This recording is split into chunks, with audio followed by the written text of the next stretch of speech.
saya menggunakan hak suara saya, ya saya minta laporan ke polisi aja dengan hak orang-orang yang punya konten digital itu. Ada ribuan orang yang bekerja di saya, terus dibilang kerja sama saya makan korban. Terus kalian nggak pernah berpikir, ruko saya kebakaran, itu berapa kerugian yang saya harus bayar, ya? Tempat saya kesurupan, ya? Yang diwawancara segala orang di tempat yang bukan saya, ya? Gue juga nggak tahu, gue juga nggak pernah mau ada musibah, gue juga nggak pernah mau ada musibah.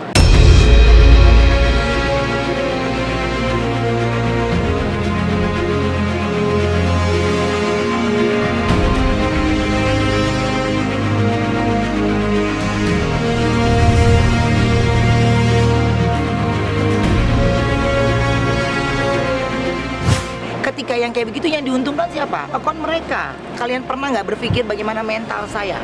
Bagaimana downnya saya? Itu nggak pernah berpikir. Nah, itu yang saya alamin.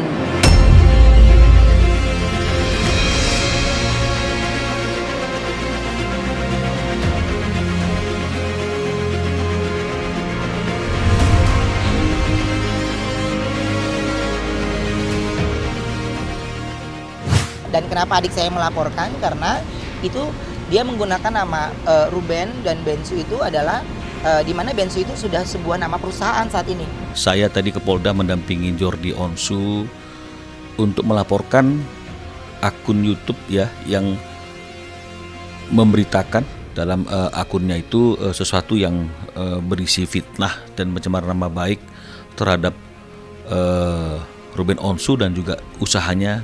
Di dalam berita dan tayangan akun YouTube tersebut ada suatu pertanyaan, kira-kira apa ya, usaha apa dan siapa yang diduga menggunakan cara-cara yang tidak lazim ya, menggunakan hal-hal yang berbau gaib dan magis gitu ya.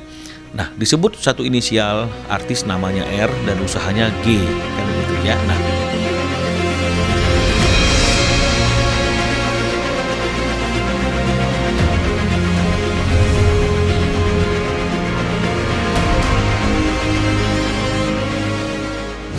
ini kok sampai kata-katanya, ada kata-katanya memakan korban.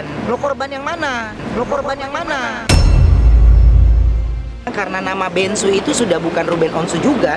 Bensu itu adalah brand.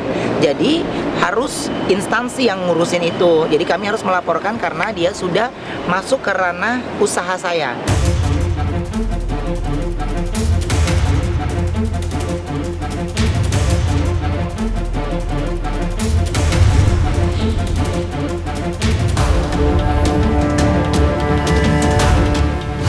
Ya, nanti yang terpenting bahwa laporan kalau diterima ya nanti kita klarifikasi ya laporan itu. Nanti semuanya kita cek dulu laporan seperti apa, apakah diterima atau tidak. Kalau misalnya itu laporannya memang memenuhi unsur ya kan diterima ya dengan barang buktinya. Dan kemudian nanti kalau itu nanti kita terima, kita klarifikasi, kalau memenuhi unsur pidana kita naikkan penyidikan.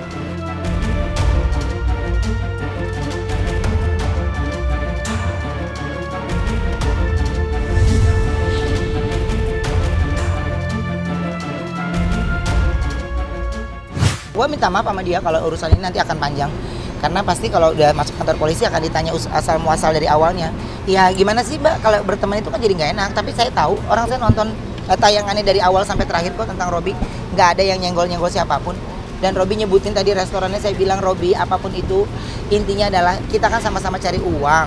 Nggak boleh lu bilang ini begini, nggak boleh.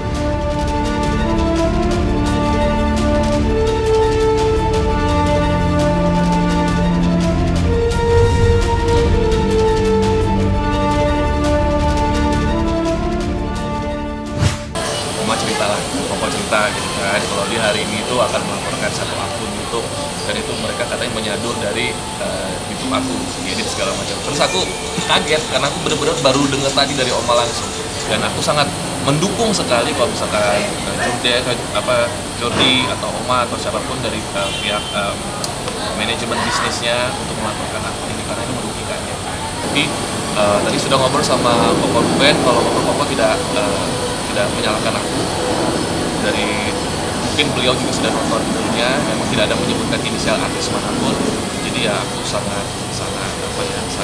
terpukul sebenarnya karena ini merugikan tidak hanya pihak aku, malah merugikan besar pihaknya Onsu ya.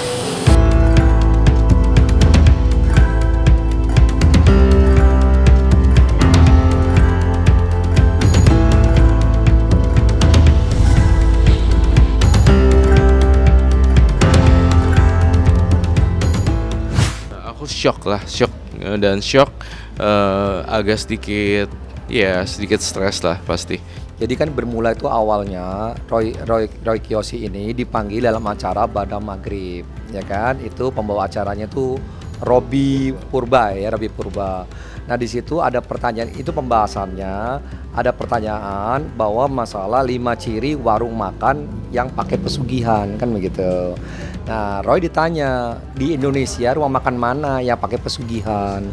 Nah Roy menjawab inisial R. Jadi kalau kalian perhatikan dalam durasi 30 menit kita ulang terus, nggak ada Roy menyebutkan bahwa itu Ruben Onsu, tidak ada sama sekali, cuma inisialnya R. Oh kita laporkan akun ini kan yang membawa nama Roy ini kan kita tidak memberikan izin. Siapa yang menyebutkan ada pesugihan di rumah makannya Ruben Onsu, kan kita tidak pernah nyebut kayak begitu, kok dia berani-beraninya.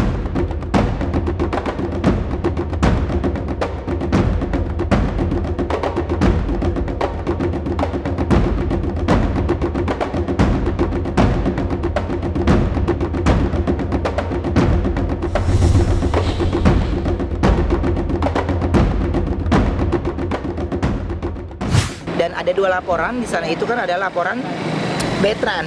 Saya diem aja selama ini. Saya tahu banget, saya nggak pernah paksa orang untuk cinta dengan kita. Tapi respect lah, jangan rubah foto anak kecil menjadi binatang. Itu buat saya sih, itu lo nggak ada hati banget. Anak saya salah apa? Bertrand mencaci orang nggak pernah, Bertrand ngatain orang nggak pernah. Bahkan apa tingkahnya? Ya, apa dia tingkahnya? Apa letak salahnya? Akun-akun YouTube nulis Bertrand Peto miliarder. Dari mana uangnya? Kalian punya channel TV ya? Coba tanya sama Talent TV berapa sih honornya Bertrand? Ya ilah. Sedih dengernya. Ya, jadi lebih gede modalnya saya mencintai anak saya itu dengan tulus. Jadi kalau akun-akun mau mengambil keuntungan dari yang kayak begitu, lu sih udah pada nggak masuk logika gitu ya.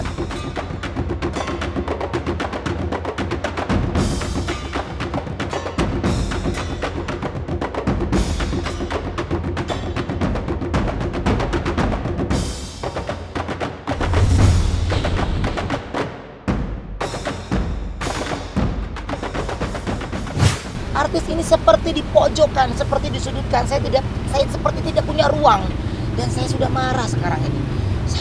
Saya kalian ajar saya diam saja, tapi kalian rubah muka anak saya menjadi binatang, itu sih nggak ngerti orangnya itu binatang apa-apa gitu.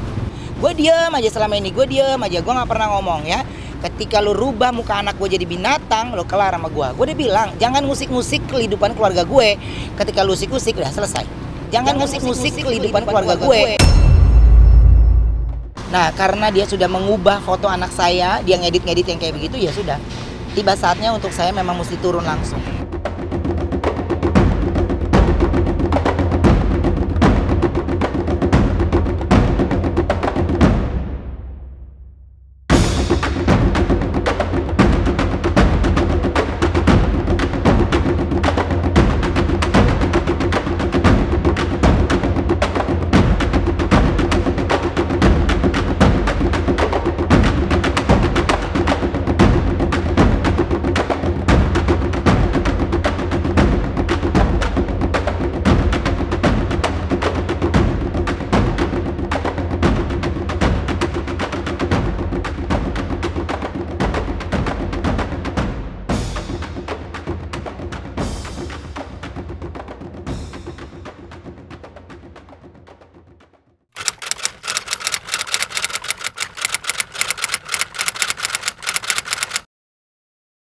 Jadi jangan lupa untuk subscribe Cumi Cumi.